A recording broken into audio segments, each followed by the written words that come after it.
Aqui quem fala é o professor Vicente Canali, solicitando o empenho de vocês em nome dos cursos de Engenharia Elétrica e de Controle e Automação. Me cumpre a tarefa de falar sobre os circuitos eletromagnéticos, né? Que é uma disciplina bem importante e na qual eu trabalhei, né, por diversas oportunidades. Então, vou comentar porque temos algumas questões interessantes dentro dessa área. A primeira questão que nós temos, ela se refere a capacitores, né? Quando ela fala que o processo de fabricação de capacitores, no processo pode aparecer bolhas de ar no interior do material usado, como de elétrico, né? Então, a consequência dessas bolhas que vão aparecer no interior do elétrico vai limitar a máxima tensão aplicada no dispositivo, né? Então, isso aí é uma afirmação que ele faz ali e que é uma afirmação verdadeira, né?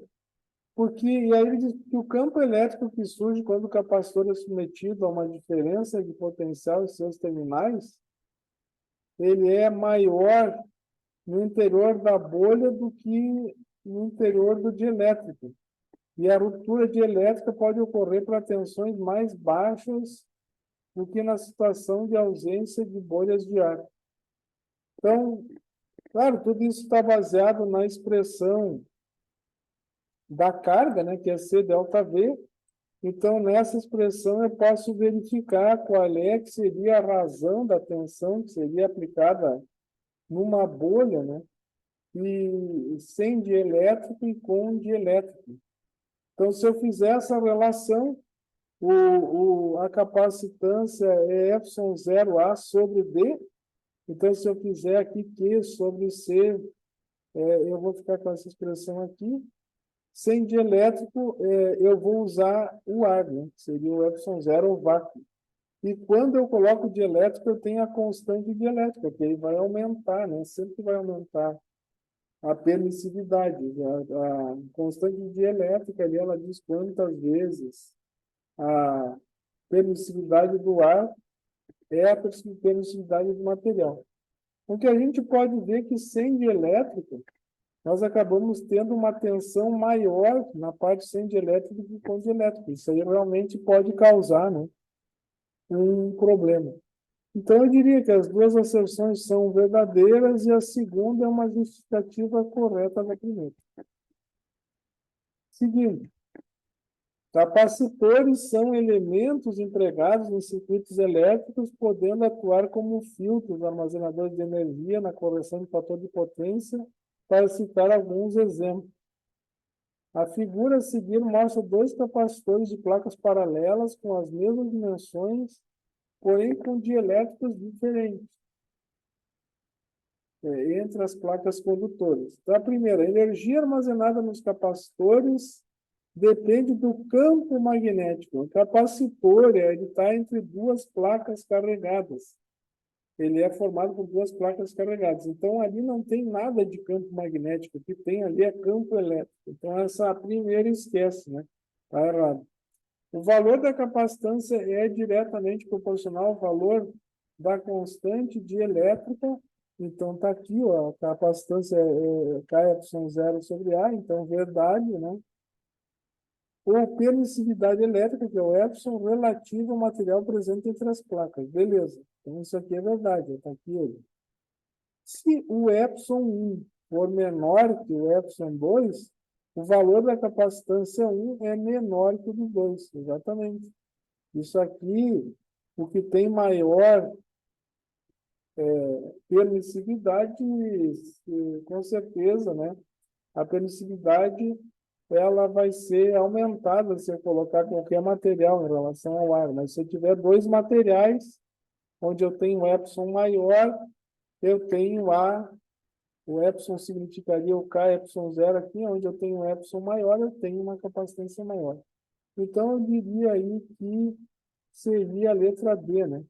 2 e 3 apenas é que estão certos. Agora, falando um pouquinho, revisando, né, nós temos materiais indiferentes que não têm nenhuma interferência sobre as linhas de campo magnético, que seria o ar, a madeira, o cobre, todos com permeabilidade relativa unitária, né, ou permeabilidade 1. Nós temos os materiais paramagnéticos, que eles têm a tendência a concentrar ligeiramente as linhas de campo magnético. Então, se eu botar um material desse tipo, aí tem até a gás, né, que é o oxigênio, né, que tende a concentrar as linhas de campo magnético. Se concentrar bem pouquinho, né, ele vai ser considerado material paramagnético. Ele pode ser um material diamagnético se ele afastar ligeiramente as linhas. Então, a tendência de afastar normalmente está relacionada com o processo de repulsão, né? E a aproximação está relacionada com o processo de concentração. Então, vamos ver. Os materiais diamagnéticos, eles afastam ligeiramente as linhas de campo magnético que os interceptam. Então, na verdade, o afastamento das linhas magnéticas sempre está meio que relacionado com o processo de repulsão, né? Se nós observarmos no campo magnético. Então, vamos ver aqui, ó. A levitação magnética maglev é uma forma de levitar objetos a partir de campos magnéticos, de modo silencioso, sem a necessidade de uso de combustíveis. Países como o Japão, o Brasil, né? Como o Japão, a Alemanha, desculpa, o Brasil, não, têm investido bilhões de dólares em pesquisa e desenvolvimento nessa área, principalmente com foco no trem maglev. Sobre os fenômenos eletromagnéticos envolvidos nesse tipo de levitação, assinale a alternativa correta.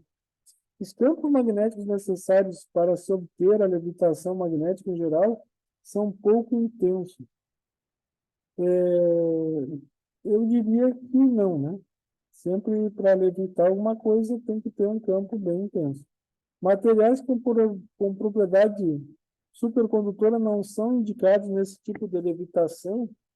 O supercondutor estaria na bobina. Na verdade, ele acaba sendo, não tem nada a ver, né, com o processo de levitação em si, mas a supercondutividade faz com que, por exemplo, uma bobina com uma baixa resistência, bem pequena, tenha a possibilidade de criar um campo magnético muito intenso. Então, eles não têm a ver, não tem nada a ver com levitação, mas indiretamente eles têm a ver com a redução de resistência ômica das bobinas, né?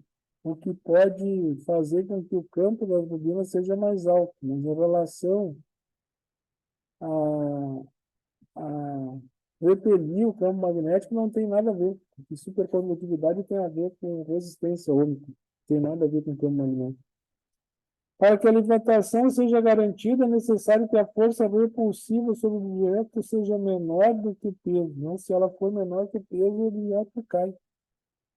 Aí, letra B, a levitação emprega o diamagnetismo. Propriedade de alguns materiais possuem de se magnetizar em oposição ao campo magnético, repelindo-se mutuamente.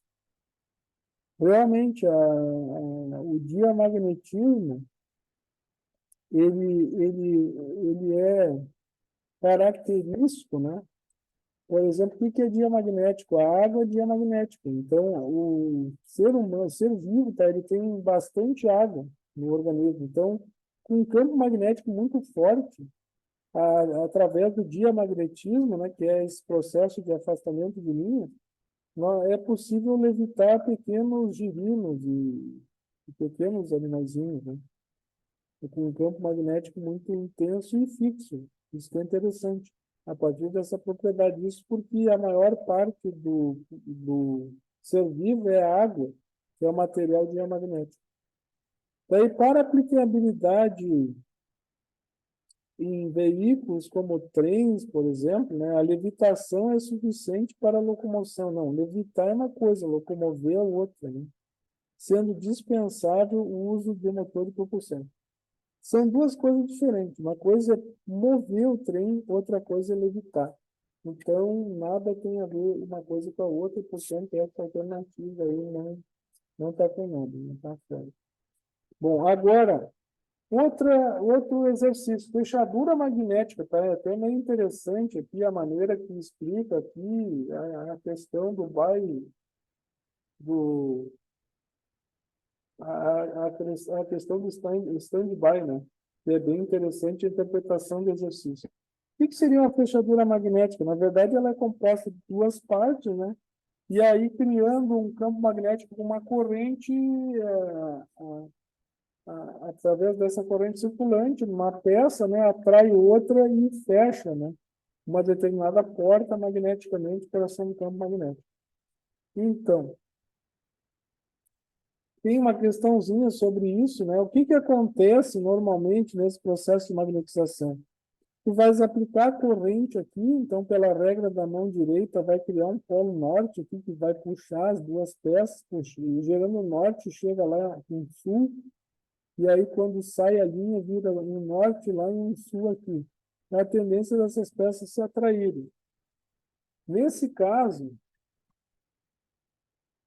quando eu aplicar a corrente, né, eu vou aumentando a quantidade de linhas de campo magnético, e aí, quando eu reduzir a corrente novamente da fechadura, né, ela pode permanecer imantada, tá? Mas aí vai depender muito do tipo do material. Tem materiais que, quando eu aplico uma corrente, eles imantam, eu aplico a corrente, eu crio um fluxo magnético, daí quando eu reduzo, eu não venho pelo mesmo caminho, eu vou lá e deixo ele magnetizado mesmo sem corrente. Alguns materiais são assim, mas aqui ele disse que esse material não é um ímã permanente, né? Então, vamos ver aqui. Fechaduras, esse aqui é do ano de 2017. Fechaduras eletromagnéticas são dispositivos de segurança compostos basicamente de um circuito eletromagnético, que seria isso aqui. O núcleo da fechadura é construído de material magnético não permanente, não é um ímã, né? E dividido em duas partes, ficando uma parte fixa à parede e outra na porta. Beleza. A bobina é instalada na parte do núcleo fixada à parede, certo? Senão eu vou ter que mexer o fio, né? Por uma corrente elétrica. Para que se possa abrir a porta, deve ser injetada na bobina uma corrente elétrica de valor e sentido adequados para anular os efeitos do magnetismo residual. Então, significa que quando eu liguei isso aqui, ó, embora quando eu coloquei que eu não tinha corrente, eu fui colocando corrente, vai se criando linhas de fluxo magnético, aqui, linhas de campo, fluxo magnético, né? Vai se criando à medida que eu vou aplicando corrente. Mas quando eu reduzir essa corrente a zero, o material não vai desmantar, ele vai guardar um determinado fluxo remanente. Então, para eu conseguir, como eu vou imantar ele num sentido, eu vou inverter o sentido da corrente para desmantar ele, né? Ou seja, para fazer os domínios dele permanecerem orientados devido à aplicação dessa corrente na bobina, a gente tende a orientar os domínios magnéticos. É por isso que o material adquire essa imantação. E aí, para eu conseguir desmantar ele, eu tenho que aplicar uma corrente no sentido contrário para fazer girar os domínios magnéticos. Então, a respeito do funcionamento das fechaduras, ele pede para avaliar o seguinte: quanto maior for a retentividade do núcleo da fechadura, maior deve ser a corrente injetada. Então, quanto maior a retentividade que o material tiver, claro, mais ele vai ter fluxo remanente, mais ele vai ter de polos alinhados, e aí eu tenho que mudar, né? A corrente injetada tem que ter maior intensidade. Daí, quando corretamente instalada, após o atraque da fechadura, a corrente de alimentação pode ser suprimida, visto que não haverá interferência entre as duas partes. E, em modo de espera, a fechadura eletrônica tem seu menor consumo de energia, visto que a bobina é alimentada somente durante o atracamento. Então, vamos analisar isso aí. Quanto maior for a retentividade do núcleo, maior deve ser a corrente injetada.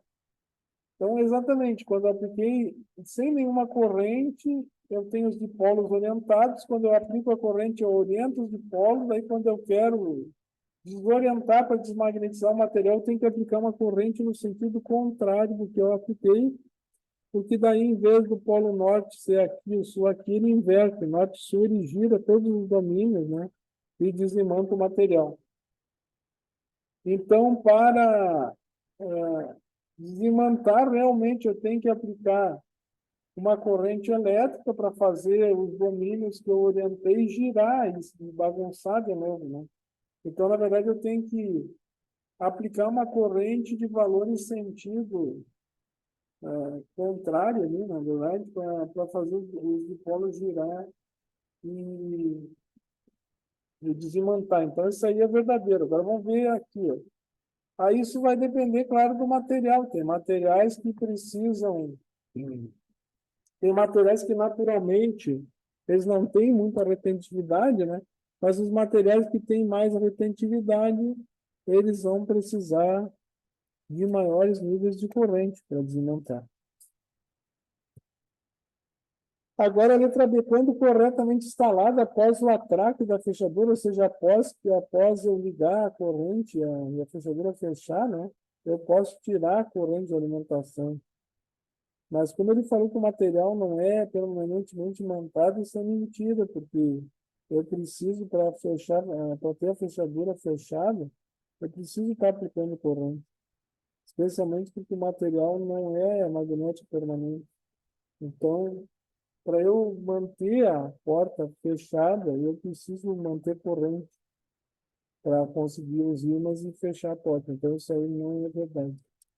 E a letra 13, em modo de espera, a fechadura tem seu menor consumo de energia, visto que a bobina é alimentada somente durante o atragamento. Na verdade, ela não é alimentada durante o atragamento, ela fica sempre alimentada. E aí, o que eu diria, né? Meio difícil de interpretar o que ele falou em modo de espera, mas eu diria que o modo de espera, o stand-by, é quando a porta está fechada, né? E nós ficamos esperando para abrir a fechadura. Então, na verdade, enquanto a fechadura estiver no modo de espera, estiver lá fechando a porta, nós vamos ter um consumo de corrente. Então, o que está falando aí não é lá muito certo. Tá? Bom, aqui nós temos alguns exercícios de circuitos magnéticos, né? De circuito magnético, são aqueles circuitos de eletroímã que a gente só resolve.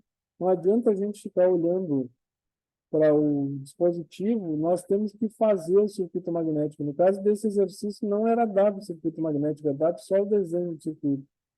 Então, na parte de eletromagnetismo, tanto na parte de conversão, né, é importante a gente analisar um dispositivo magnético e para a gente conseguir fazer qualquer cálculo nele, a gente tem que montar o circuito magnético para poder fazer contas com ele, porque senão a gente não consegue calcular nada, a gente só fica olhando para esse eletroímã e não sai nada. Né? Então, vamos ver aqui, ó. Nesse caso, ele considera esse um eletroímã, um I aqui, com 200 espiras. E aí ele diz que a densidade do fluxo que tem no material, que é ferro fundido, esse U é feito de ferro fundido, é de 0,6 Weber por metro quadrado. Ele não fala nada do aço fundido, mas ele fala que o D do ferro fundido é 0,6 Weber por metro quadrado. Então, cuidado sempre com essas unidades. Daí, o que ele quer calcular? Na verdade, ele quer calcular o valor de I. Tá? O que ele pede nesse exercício é qual a corrente que eu vou aplicar na bobina. Então, para eu saber isso não adianta eu ficar só olhando o dispositivo. Eu tenho que enxergar ele e fazer, a partir dele, o circuito magnético.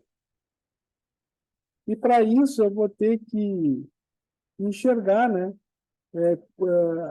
O circuito magnético a partir da bobina, onde eu tenho a força magnetomotriz, que é M vezes I, eu tenho o número de voltas, e é esse I que eu preciso calcular. Só que para eu calcular esse I, que é F M vezes I, eu posso achar ele fazendo a soma de todas as forças magnetomotrizes durante o trecho do eletroímã. Então, eu vou ter que começar a analisar o eletroímã, né, a partir do ferro fundido, que é um... Então, nesse trecho, pela lei de Ampère, eu consigo ver o comprimento do trecho, que é 48 centímetros, onde eu só tenho ferro fundido e eu tenho a mesma área, né? O mesmo material. Então, nesse caso, como eu dou a força, eu tenho um gráfico junto com o problema, eu consigo calcular a força magnetomotriz de dois jeitos. Eu posso fazer R vezes φ, para calcular ela, a relutância vezes φ, ou então posso fazer o produto HL, né? Isso eu discuti bastante lá em aula como fazia isso. Então, do que dado a gente pode obter? Como a gente sabe que do problema a indução é 0,6, a gente pode descobrir qual é o H, a intensidade de campo que tem no ferro fundido. E aí, multiplicando esse H pelo gráfico e usando a curva do ferro fundido, nós vamos conseguir achar a força magnetomotriz que fica em cima do ferro fundido, que é 960 amperes-espira. Depois, o que vai acontecer? Bom, aí, inclusive, em relação ao gabarito desse exercício, eu não concordo com ele, né? Porque isso aqui é do gabarito do exercício, não foi dado, né? O gabarito do exercício, ele diz que nesse tipo só tem duas relutâncias. Na verdade, ele tem no mínimo três, né? Porque eu tenho que considerar que a área da seção transversal desse U é a mesma sempre, mas desse I não. Se eu andar nesse sentido, a área é 4 por 4 nesse I, e se eu descer, a área muda para 2 por 4. Então, na verdade, eu tenho que considerar, nesse meu circuito, né, o caminhos para o campo magnético, né, que seriam na horizontal e na vertical nesse I. Então, na horizontal, eu tenho apenas 1 centímetro em cima e 1 centímetro embaixo, é que eu vou andar, mas nesse 1 centímetro, 0,01 metro, eu tenho a mesma área do U aqui, que é 4 por 4. Então, nesse trechinho aqui, ó, a área da seção transversal é a mesma do U. Então, como a área é a mesma e B é φ sobre A, o B, que é a indução que era 0,6 é φ sobre A, como a área não mudou e o φ não mudou, porque a quantidade de linhas em todo o dispositivo sempre é a mesma, eu vou entrar com 0,6 agora na curva do aço fundido e achar o H só desse trechinho aqui, desse L. E aí, com o valor desse H que eu acho no gráfico para o aço fundido, que é esse material, eu consigo achar a força magnetomotriz que fica em cima desse pequeno caminho médio aqui, que é 3,5, 3,5 amperes-espira. Por último, quando eu desço, eu tenho o caminho onde as linhas descem aqui no I, e esse caminho é 2 por 4, não é mais 4 por 4, a área da seção transversal. Então, a indução muda, porque B é φ sobre A. Então, como a área aqui era 4 vezes 4, 16, e mudou para 2 vezes 4, que é 8, o que aconteceu? A área diminuiu, então a densidade de fluxo aumenta, porque ela é B é φ sobre A. Então, como a área dobrou, o B, que eu vou usar no gráfico para esse trecho que desce, ele é o dobro de 0,6. Com isso, eu vou achar um B de 1.150, né, nesse trecho aqui que vale 0,24, e vou encontrar 276 amperes-espira. Só nesse trecho aqui. Então, na verdade, são 4 relutâncias. Uma do U, essas duas pequenas são daquele trechinho horizontal aqui, e esta aqui é desse trecho vertical. Então, somando todas as forças magnetomotrizes que são dadas pela lei de Ampère como H vezes L, nós chegamos à corrente do dispositivo, nós chegamos nessa soma de forças magnetomotrizes ao produto NI.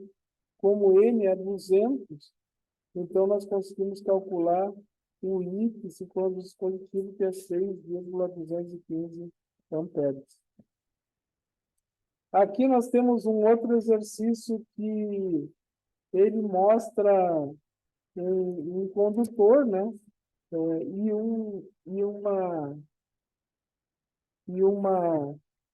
anel, não é uma espira, né? Na verdade, a corrente elétrica está nesse fio, e essa espira, esse anel, ele é de material magnético.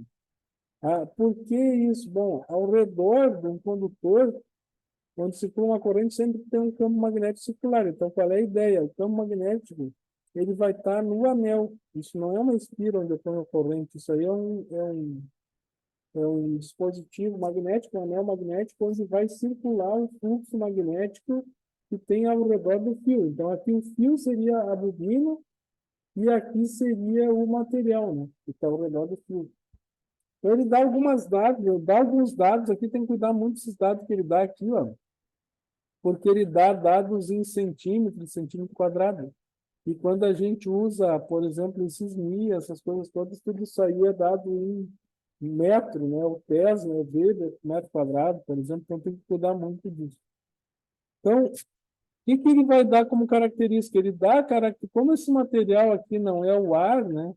Ele vai ter uma característica BH, que é dada por essa tabela. Então, o que eu vou ter ali? Na verdade, eu vou ter o fluxo magnético circulando nesse anel do condutor. E aí eu consigo ver, por exemplo, nesse anel tem um pequeno gap de 1 grau, que eu posso calcular ele, né? O caminho médio dele, que é o L, fazendo 1 grau vezes 1 grau, transformando 1 grau em centímetro, né? Porque, na verdade, o que eu tenho aqui? Esse comprimento aqui é o θ, que nesse caso eu uso o radiano, que transforma 1 grau em radiano, vezes o raio. Então, esse comprimento aqui é o ângulo que eu tenho aqui, que é 1 grau, que eu transformei para radiano, vezes o raio. Então, com isso, eu consigo calcular qual é o comprimento médio que eu tenho ar aqui, nesse anel, porque o anel não é inteiro, não é um anel inteiro. Isso aí é utilizado nas ponteiras de corrente, né? E, na verdade, o que eu vou ter aqui como circuito magnético é aqui um fio que vai produzir a força magnetomotriz, como N igual a 1, eu não tenho voltas, então eu vou considerar o N igual a 1, nesse caso. Eu vou considerar N igual a 1, e com isso eu vou conseguir calcular a corrente, porque aí eu consigo ver qual é a força magnetomotriz que fica em cima de cada parte do circuito magnético. Então, fazendo esse cálculo, nós vamos descobrir qual é o comprimento que nós temos ar e que nós temos material magnético. Então, nesse caso, nós podemos calcular, considerando o exercício aí, nós podemos calcular o valor, a partir do valor do φ que ele nos dá aqui, que é 10 a menos 5 Weber, né? Ele pede, então, para nós calcularmos a corrente I que circula no condutor. Então, esse φ, esse fluxo magnético aqui é o fluxo que circula no anel de 10 a menos 5 Weber, né? Então, ele quer saber qual é a corrente que está circulando no fio, sabendo quanto vale esse fluxo. Então, nós temos que montar o circuito magnético do dispositivo, e aí, a partir do valor de φ, como a gente sabe a seção do anel aqui, que é 0,5 centímetros quadrados, nós passamos esse 0,5 para metro quadrado e descobrimos que a indução dentro do material vai ser 0,2 Weber por metro quadrado, 0,2 Tesla. Então, esse 0,2 Tesla, nós vamos descobrir qual é o H que nós temos em todo esse trecho aqui. Então, nesse caso, nós vamos ter esse H. Então, como o fluxo magnético é o mesmo, né? Nós vamos ter o H no ar, como no ar, o, o Mi é delta B sobre delta H, nós conseguimos achar o H do ar fazendo B, a indução, né, que é a mesma, dividida pelo Mi do ar. Então, com isso, nós conseguimos descobrir quanto seria a intensidade de campo em cima do ar, né? Então, usando o produto HL, com a intensidade de campo vezes o comprimento, intensidade de campo no ar vezes o comprimento do ar, nós calculamos a força magnetomotriz sobre o ar, com a intensidade de campo no núcleo, vezes o comprimento do núcleo, nós calculamos a intensidade, a força magnetomotriz no núcleo. Então, com isso, somando as duas, nós vamos chegar na corrente de 159,28. Esse exercício, ele poderia ser resolvido de forma simplificada, né? Se eu desprezasse, por exemplo, o comportamento do material do núcleo.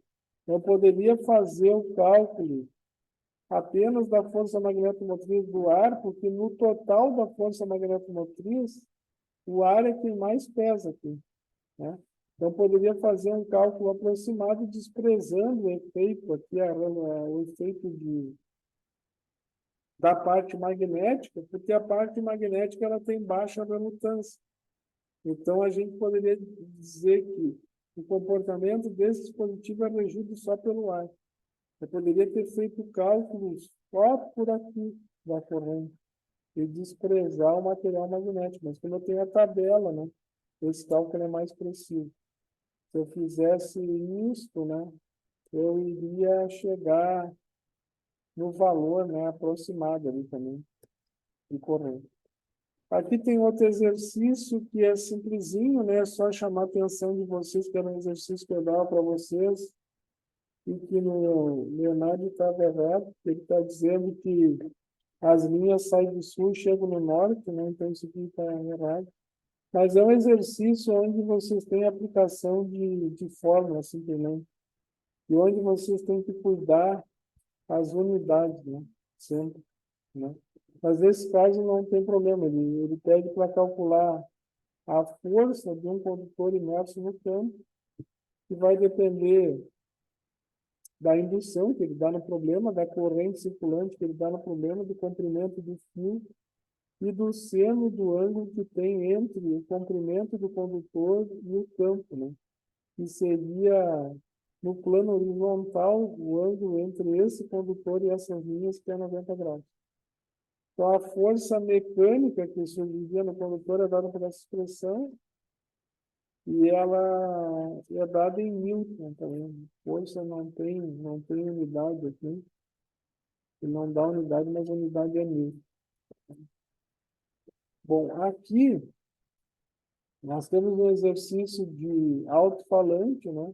Onde nós temos um campo radial, um condutor imerso num campo. Então, esse campo magnético aqui, da parte do ímã, essa bobina está lá dentro, e o campo que fica em cima da bobina, ele é radial. Então, é a mesma coisa que se eu tivesse esse fio esticado, com o mesmo campo reto, eu conseguia calcular a força que aquela bobina exerce sobre o diafragma.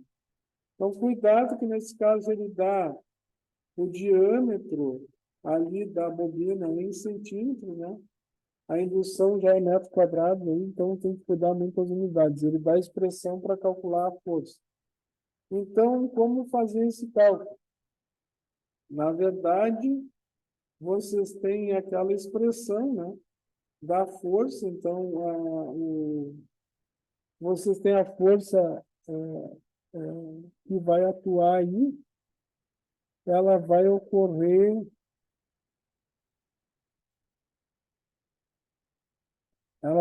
de maneira a puxar o diafragma, né, no sentido do ímã.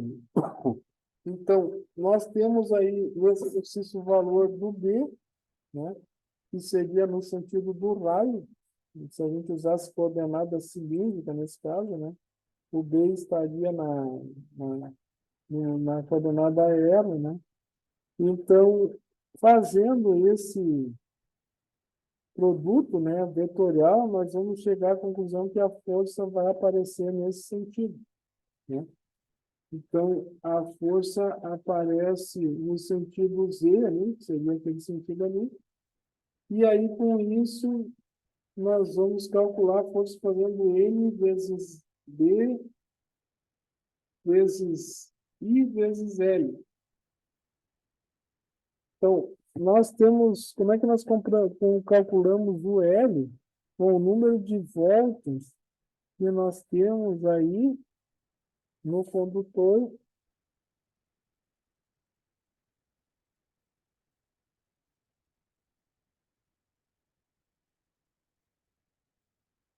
é considerada 30, né? 30 voltas aqui.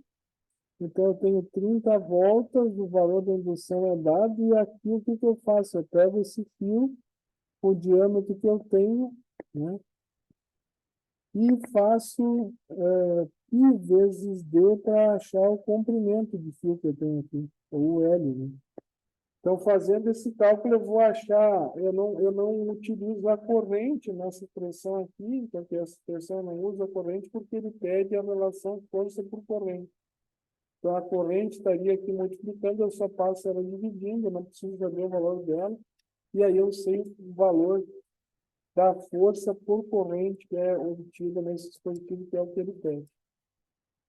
Esse exercício aqui também era de conversão 1, né? Eu vou dar uma comentada rápida, uma relembrada nele ali. Então, ele tem uma espira aqui imersa num campo magnético, que, na verdade, circula uma corrente no sentido horário e anti-horário nessa espira, né?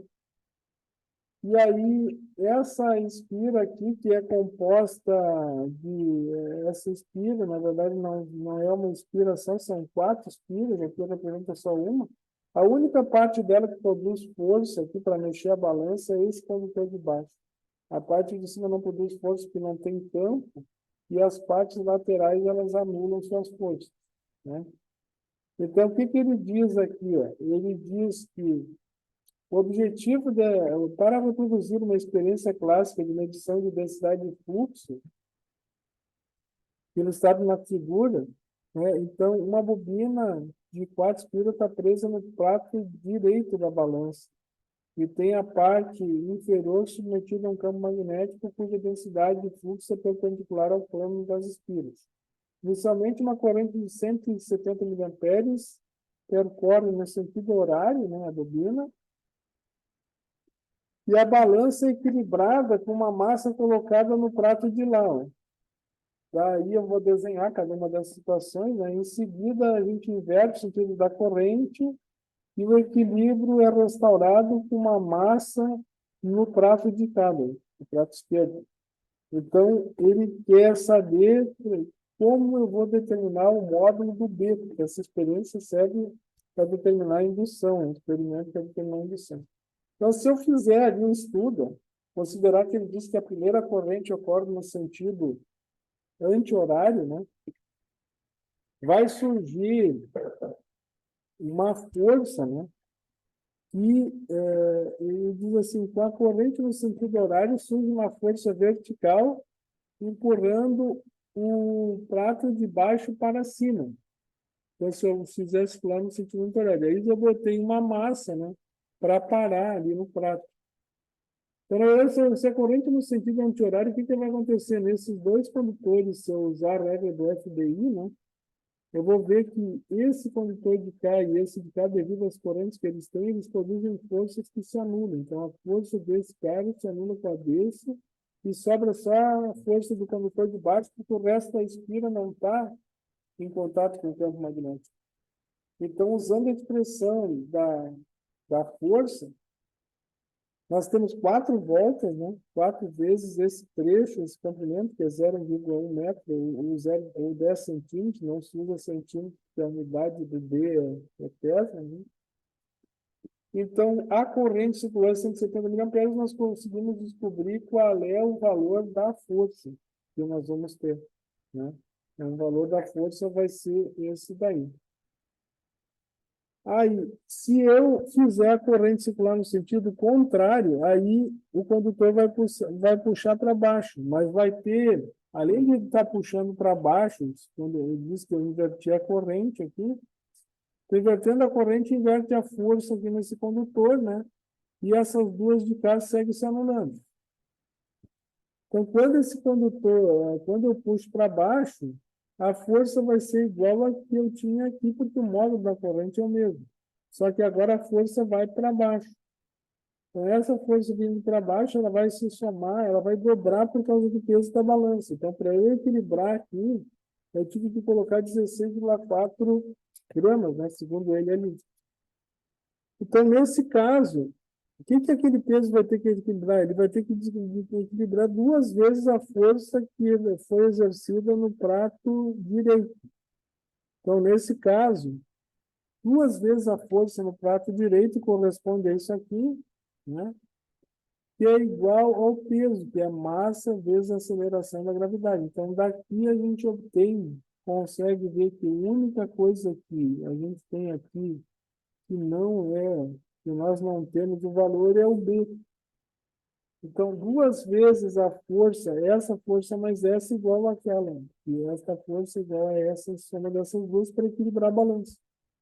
Então, fazendo essa igualdade, nós isolamos o B e conseguimos calcular o B em Tesla. Mas como 1 Tesla é 10.000 Gauss, então Tesla é V por metro quadrado, para passar para Gauss, nós temos que multiplicar 1.000 vezes, né?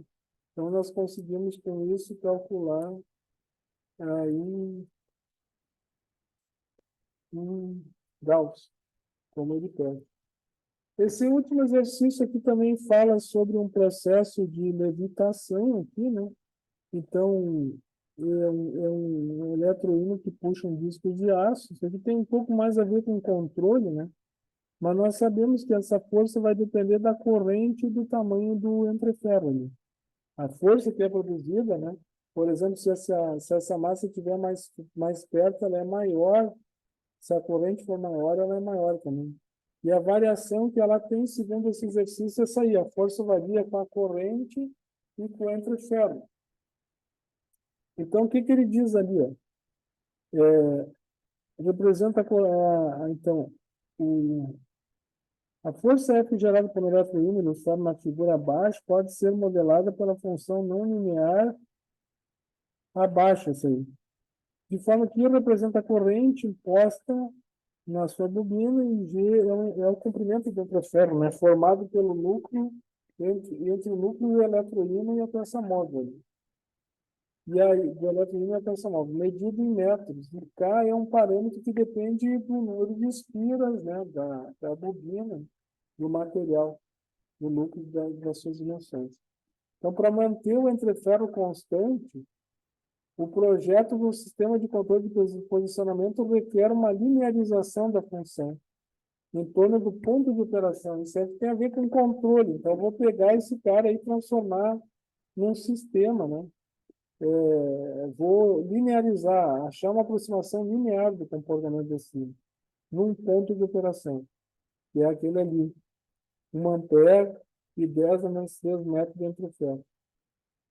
Então, após esse procedimento, a gente pode considerar uma nova função, claro, porque essa força ela vai depender da corrente, ela vai depender do entreferro, né, que eu tenho ali. Então, na verdade, nós vamos ter uma expressão, né, que vai determinar que essa força, quando ela for linearizada, né, ela vai depender de duas constantes, e da variável entreferro, né, e da variável corrente. Então, ele quer saber qual é a proporcionalidade, né, que tem essas variações. Então, o que seria mais ou menos isso? Eu tenho, aqui seria a expressão da força quadrática, né? Aqui eu teria a aproximação linear. Uma aproximação linear e o ponto de operação. Então, nesse caso, se eu pegar aquela expressão e derivar, né? E derivar, fizer a derivada da f vezes a g, né? Da f sobre a g, eu vou chegar nessa. Eu tenho a derivada eu tenho uma função, então eu faço a derivada da f sobre a g. Eu tenho como varia a constante, né? Em relação a i e como varia a constante em relação a g. Então, nesse caso, a partir dessas constantes, né? Substituindo os valores do ponto de operação que eu tenho ali, eu vou conseguir achar o valor da constante, né? K1 e da constante K2, que seriam os coeficientes que multiplicam a equação no ponto de operação. Então, com isso, eu vou conseguir aqueles valores ali, né? E, portanto, a resposta da minha questão é a letra A. Então, muito obrigado e boa sorte a vocês aí nesse exemplo.